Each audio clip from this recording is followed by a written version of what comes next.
Roberta Nesto, prima cittadina di Cavallino Treporti, è stata premiata come Sindaca d'Italia 2023. Il riconoscimento le è stato consegnato all'evento Italia, questa Repubblica Donna, alla Camera dei Deputati ed è legato al ruolo che la sua figura rappresenta per il turismo come economia, benessere sociale, conservazione e promozione del patrimonio e dello sviluppo sostenibile. Cavallino Treporti, di cui Roberta Nesto è stata rieletta sindaca con il 65% dei voti nel settembre 2020, è la prima località europea per turismo all'aria aperta, la prima spiaggia del Veneto e la sesta città turistica italiana.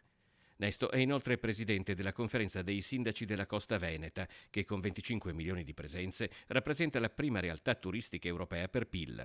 Dal 2021 ricopre anche il ruolo di coordinatrice del G20 Spiagge, il network dei 20 comuni balneari più importanti d'Italia, una realtà che conta complessivamente 50 milioni di presenze turistiche, rappresentando il comparto delle vacanze più importante e decisivo per l'economia nazionale. Proprio in questo ambito Roberta Nesto sta sostenendo la proposta di legge per il riconoscimento dello status delle comunità marine.